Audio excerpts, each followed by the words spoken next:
What's going on, guys? My name is Travis with remotetimers.com. What we're going to do is set up an Android tablet to become one of our remote timers, as you can see here. Pretty simple. We do recommend Android for a few reasons. One, these things are like 30 bucks. Secondly, we're able to lock down our application so the user can't exit the application. Or not the user, but I should say the customer or anyone that you don't want to be messing around with internet or anything else on your tablet. So that's the reason we recommend Android, and we're going to get this set up real quickly. So the first thing we want to do is go into the Android settings, and we're going to set our display to never sleep, because these tablets should be plugged in at all times and have a charge. So we're going to open up our display menu under the settings and then go to sleep and hit never timeout. After that, make sure you're connected to Wi-Fi, and we're going to go to we're going to create a shortcut of our timer. So we're going to go to our application, and it's going to be app.remotetimers.com/timers/display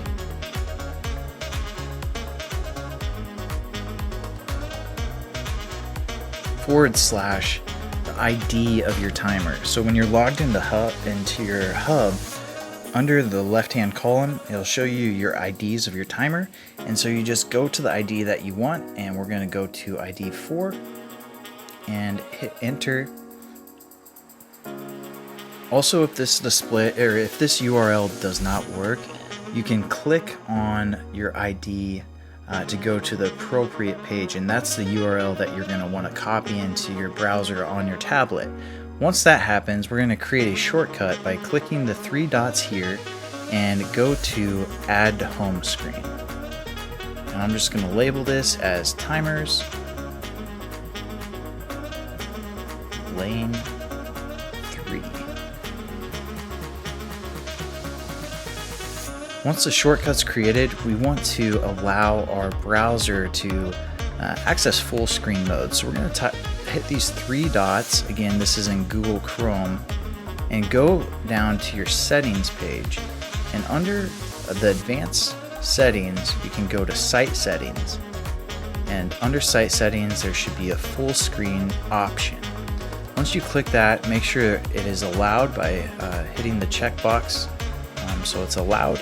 And if you do not see the full screen option in Android or in your Chrome, you can do a firmware update on your tablet and also update your Chrome application, and hopefully it'll show up. If not, it's not a huge deal. It doesn't look too bad, but that's all we need to do. We go back to our home screen, and we should have a shortcut. Now the problem is we want to lock this down, because users can just hit the back button and access our tablet. So next, what we want to do is lock down our application with screen pinning. So go into your settings again on your tablet, go down to security, scroll all the way down to screen pinning, and turn that on. And you do that by hitting this checkbox here. And we also want to lock the device when unpinning. So hit that checkbox, and you can either set up a pattern or a PIN or a password. We're just going to set up a very secure PIN, 1, 2, 3, 4, and hit next, and then you have to confirm it. So 1, 2, 3, 4, pretty simple PIN, but we also want to make sure we don't show any notifications when it's locked down.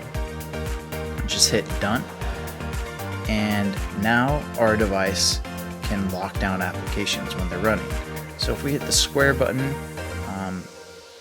or let's say we didn't have that, let's say we didn't have this application open yet,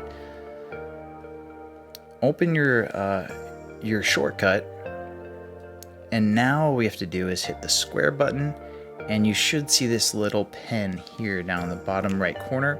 We click that, and now it's showing that our display is locked, and the only way to unlock it is hit the back button and the square button at the same time, and then we'll have to put in our PIN.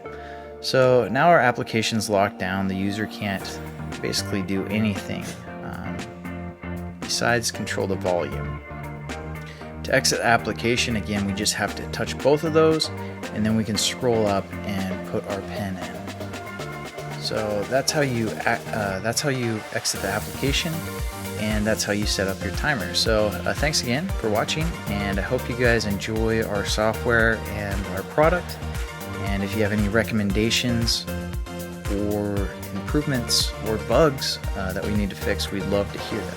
You can send an email to remotetimers@gmail.com. Thanks again for watching, and have a great day.